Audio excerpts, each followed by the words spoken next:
everyone prays for the double portion. More power, more influence, more anointing.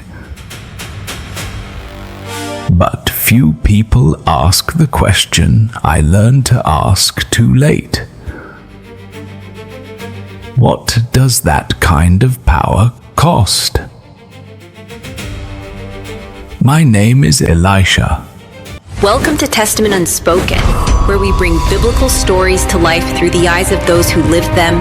Each episode offers a raw, first-person perspective on some of the most powerful figures in Scripture, told with emotion, honesty, and depth. Please subscribe for more stories like this. History remembers the miracles. Water parted. Oil multiplied. The dead raised. Kings trembling at prophetic words. But miracles tell only half the story.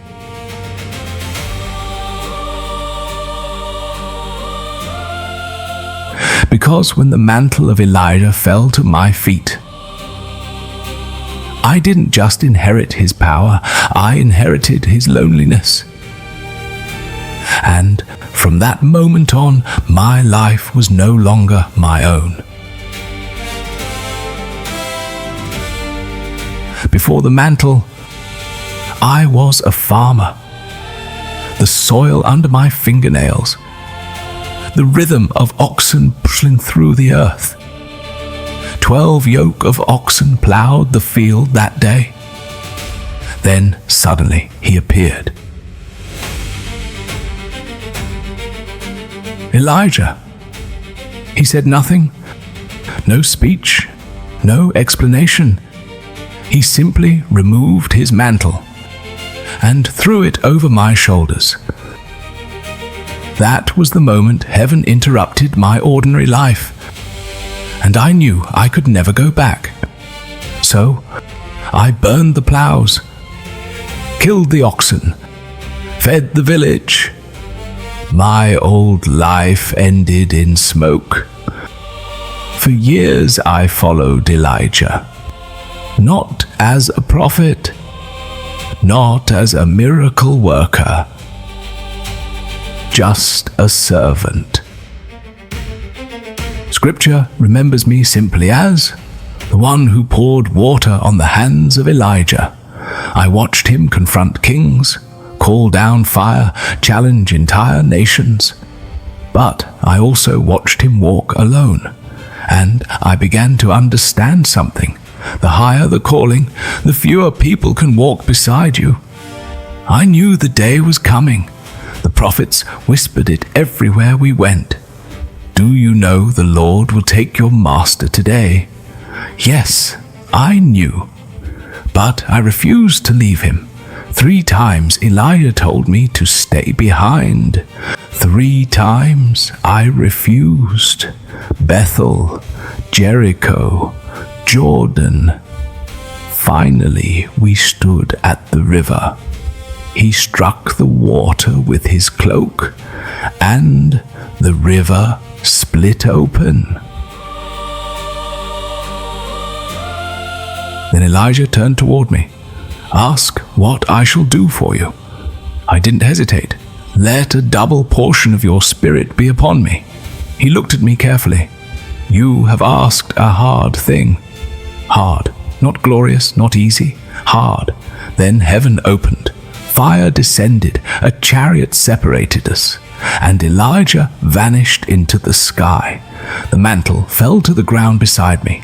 I stood alone at the Jordan, the same river we crossed minutes earlier, but now Elijah was gone. Silence surrounded me. Every prophet watched, every eye waited. Was the mantle real, or was I just a man pretending to carry a legend? I lifted the cloak, struck the water, and cried out, "Where now is the Lord, the God of Elijah?" The river split open. The mantle had chosen a new bearer. Soon after, the people of Jericho came to me. Their water was poisoned, their land barren. They brought me salt. I threw it into the spring and declared, 'This is what the Lord says. I have healed this water.' The spring became pure, life returned to the land.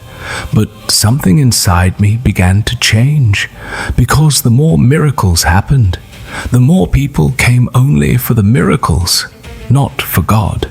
One day, a desperate widow came to me. Her husband was dead.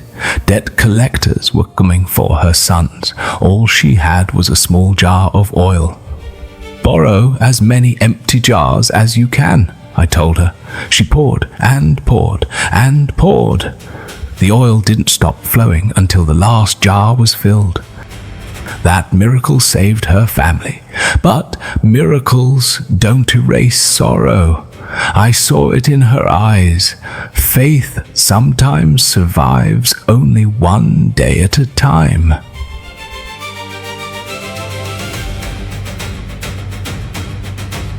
There was a woman in Shunem who showed me kindness. She built a room for me in her house. One day I told her she would have a son, and she did. Years later, the boy died suddenly. They laid his body on my bed. When I arrived, the house was silent. I prayed. Then I stretched myself over the child. Once, twice. Then warmth returned to his body. The child sneezed 7 times and opened his eyes. Life returned. But raising the dead changes a man. Because you realize only God truly holds life. Then came a powerful soldier, Naaman, commander of an army.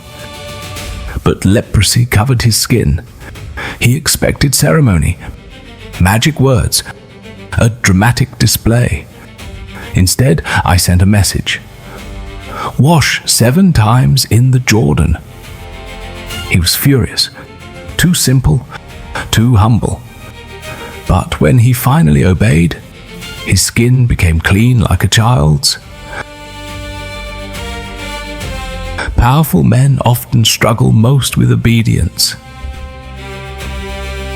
One day, a prophet cried out in panic.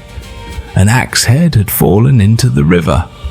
It was borrowed, debt again, fear again. I cut a stick and threw it into the water. The iron floated.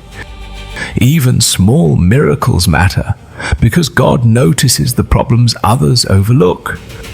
The miracles continued. Armies blinded, nations warned, kings seeking answers. But the mantle never grows lighter.